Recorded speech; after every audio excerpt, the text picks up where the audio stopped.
1. The ceremony of smoke and silence. By the time Sporus stood in the emperor's chamber, draped in silk and silence, the horror had already begun. His voice was gone. His manhood too. And yet Nero, divine and delighted, looked upon him not as a tragedy but as an object perfected by pain. The room flickered with torchlight. Gilded nymphs on the walls danced between shadows. Sporus did not shiver. He had learned not to. To tremble was to break character. And the character had been chosen for him long ago, by one man's grief twisted into desire. The boy had been 13, perhaps younger, when they took him. Not from war, nor from crime, but from youth itself. He had not been born to greatness, nor even to comfort. Some whispered he was the son of a freedman, others that he was simply beautiful and unlucky. Whatever the truth, it no longer mattered. Rome had seen his face, and Rome's most monstrous god had decided to keep it. Nero needed a wife. That was the official story. He had lost Poppaea Sabina, killed her in a fit of rage, some said. Kicked her to death while she carried his child. Others claimed he wept over her broken body. But grief, in Nero's Rome, was not for funerals. It was for theater. And so the boy was made into Poppaea. Not metaphorically. Literally. He was castrated to preserve his smooth voice. He was adorned in imperial robes. A bridal veil was placed upon his shorn head. And then, under the wide bronze sky of Rome, in full public view, Emperor Nero married him. The crowd applauded. The priests recited blessings. And Sporus, mute as a lamb, walked into his own disappearance. In the coming months, the people of Rome would not speak his name without a half-smile. Some called him Empress. Others, Nero's doll. But none dared call it what it was. A boy sold to a madman's grief. A life sacrificed to a delusion. In private, Nero called him Poppaea. In public, he paraded him in a golden litter, surrounded by eunuchs and dancers, as if mocking the very gods with this grotesque resurrection. And yet, what choice had the boy? To resist was to die. To obey was to vanish. So he became what was demanded. He played the ghost of a dead woman, smiling on cue, weeping in silence, living inside the hollowed-out dream of a man who had forgotten what love ever meant. Rome looked on and said nothing. Because by then, Rome had learned not to speak truth to power. Not when the power could burn cities or feed you to beasts. Not when the power wore a crown and cried out in plays that the world was cruel to misunderstood kings. So Sporus survived. And the performance began. But even he could not yet know that the role he now played would never end. That this was no mere madness, no passing obsession. This was a transformation deeper than flesh. A story that would stain the empire like blood in white marble. He was no longer a boy. He was an echo.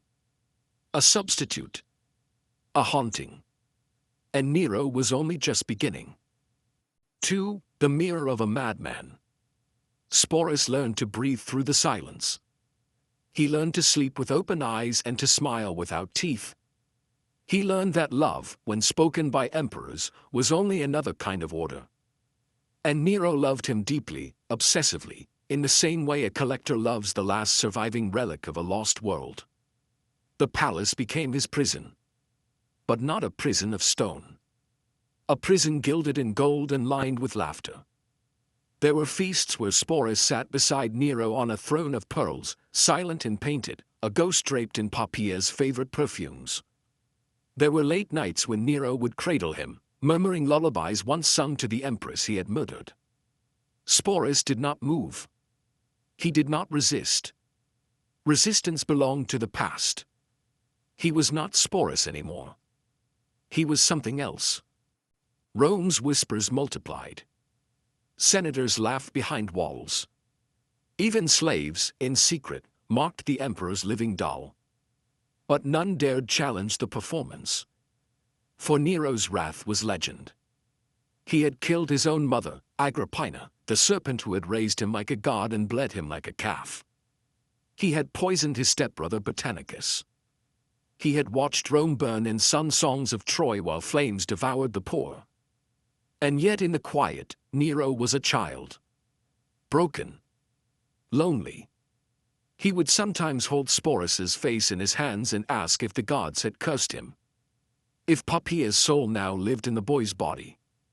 He spoke of dreams where the dead empress smiled again, alive in a boy's eyes. Sporus never answered. He had long since learned that truth was not welcome in this court. Only performance. The emperor built a house, a palace unlike anything before or since. The Domus Aurea, the golden house, stretched across the ruins of old Rome like a wound stitched in marble. It had dining halls that changed scent with each course. Domed ceilings of ivory and sapphires. Artificial lakes that reflected the sky like portals to Olympus. And at its heart, Nero walked barefoot, swaddled in silk, his doll wife at his side. Together they strolled through gardens of mechanical birds and fountains that sang. Together they watched plays in which Nero starred as both hero and god. Sporus sat silently in the front row, as required. When the emperor bled for art, he applauded. When Nero wept on stage, he wept too. It was no longer madness. It was religion. The court became a theater. Ministers became actors. Rome itself bent under the weight of one man's dream. But dreams do not last. And beneath the gold, rot crept in. The people starved. Crane ships failed to arrive. The army grew restless. Revolts kindled in the provinces. Senators plotted in silence. And Nero, in his golden cocoon, refused to hear. Instead, he grew more theatrical. He married Sporus again, this time in Greece, in a reimagined ceremony held by torchlight, with Apollo's name invoked in place of Jupiter's. Sporus was given dowry and title. And then, in a final blasphemy, Nero declared himself reborn, half god, half artist, with Sporus as his eternal muse. The boy stood beside him, unmoved.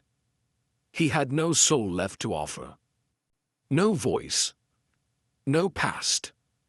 Only the role. And as Rome grew darker, Sporus understood the truth more clearly than any senator. This would not end with applause.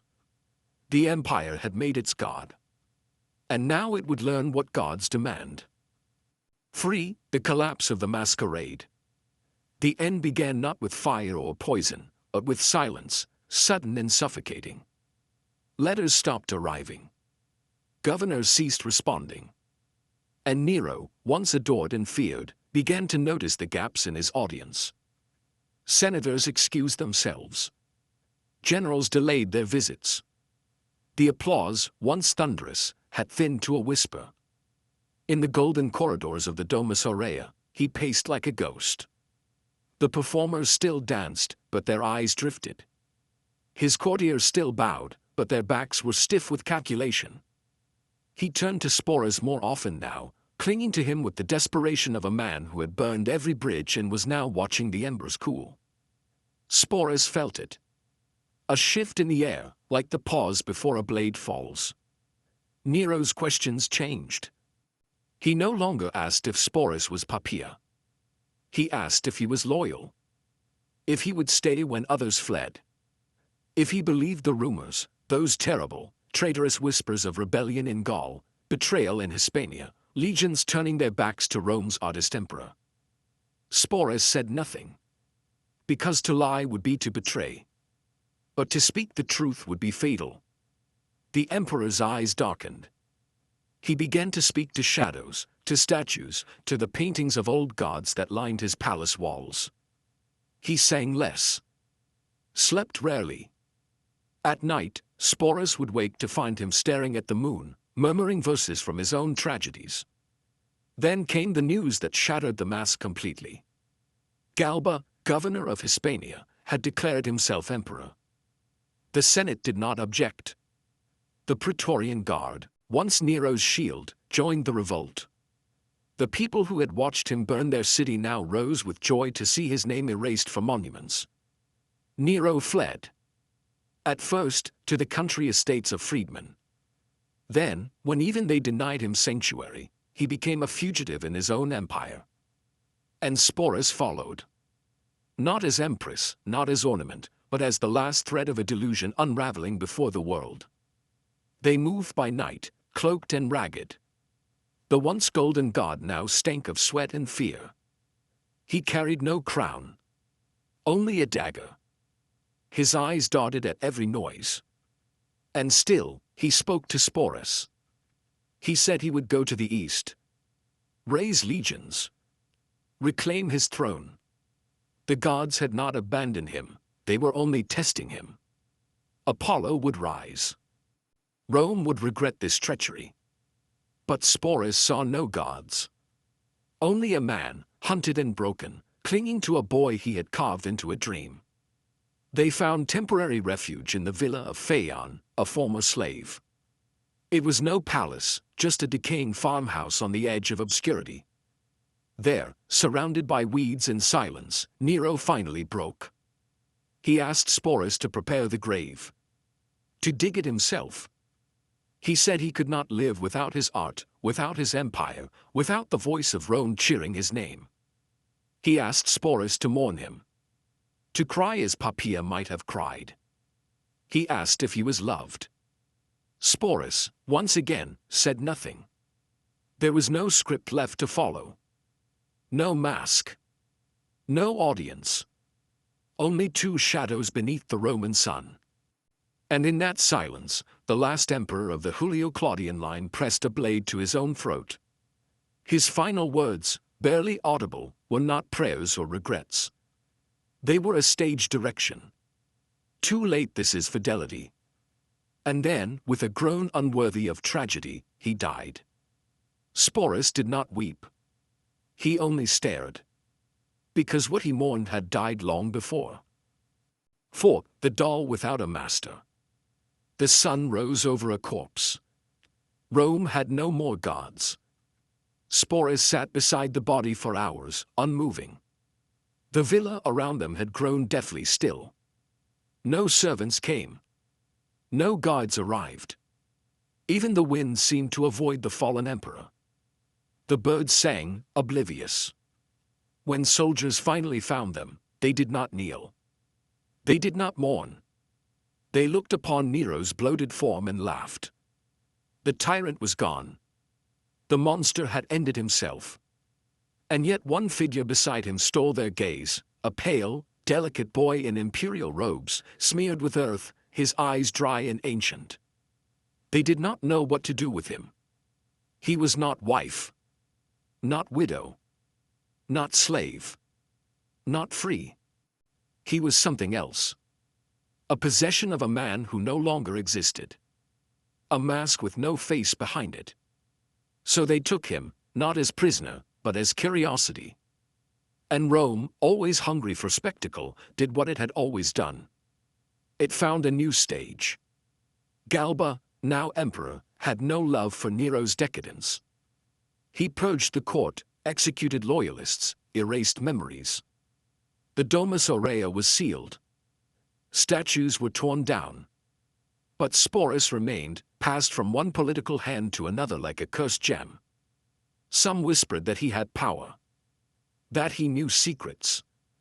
That he had heard confessions in the dead of night from a god-king descending into madness. Others claimed he was divine himself, cursed with eternal youth as punishment for playing empress too well. In truth, he was neither.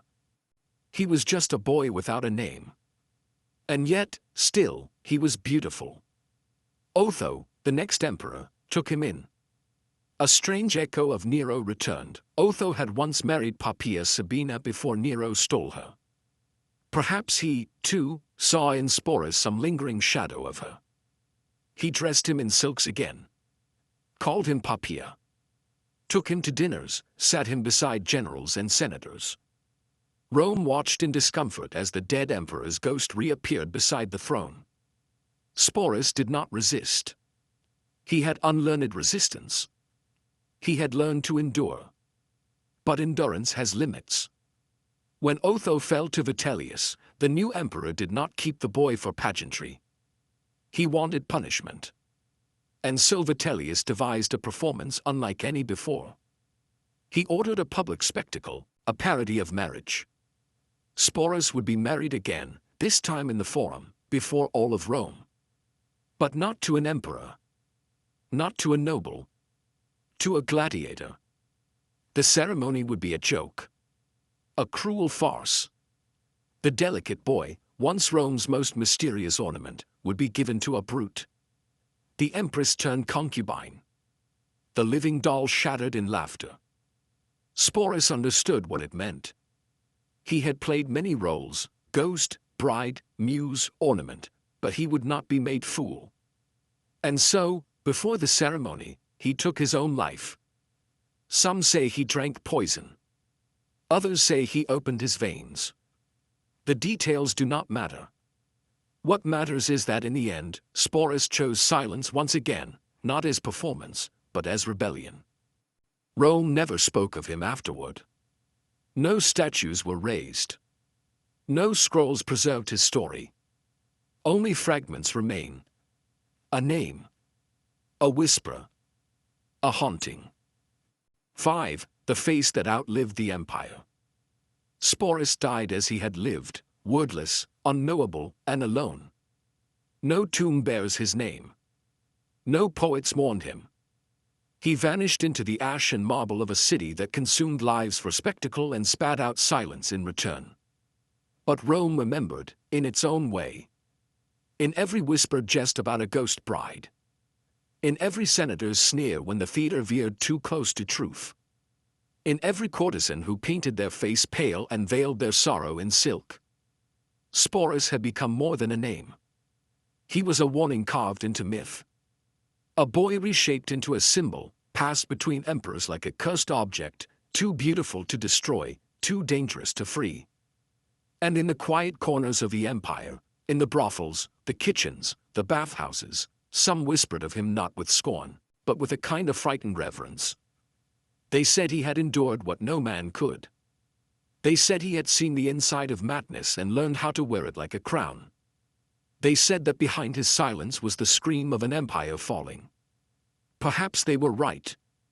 The Julio-Claudian line ended with Nero's death. What came after was chaos. 4 emperors in 1 year. Civil war. Fires. Famine. And eventually, Vespasian, a soldier emperor who rebuilt Rome not with poetry but with walls. The golden house was buried. Literally. Gardens were planted over its vast domes. Nero's art was crushed beneath Vespasian's Colosseum, built as an apology to the people. Bread and games for the masses. As if spectacle could replace memory. But Sporus remained. Not in statues or scrolls. In questions. In shadows. What did he feel, staring into the face of power, day after day? Did he hate Nero? Or pity him? Did he believe he was loved? Or did he simply survive? No one truly knows. But one truth clings like ivy to stone: he was not the only one. The empire was full of Sporus-like figures. Those reshaped by ambition. Used by legacy. Sacrificed to the idea of Rome. In the end, he was not just a boy. Not just an empress. Not even a symbol. He was the face Nero needed to feel immortal. And when that face vanished, the illusion collapsed. The empire staggered forward, rebuilt and renamed. But the sickness remained beneath the marble. Because Sporus had shown Rome something terrible. That power, unchecked, does not only destroy nations. It creates monsters. And those monsters do not die with daggers or poison. They live on in memory, in myth, in the parts of history we fear to speak aloud. And if Sporus had lived longer, if Nero had ruled just 1 more year, if they had ruled longer, what darker fate might have awaited the empire?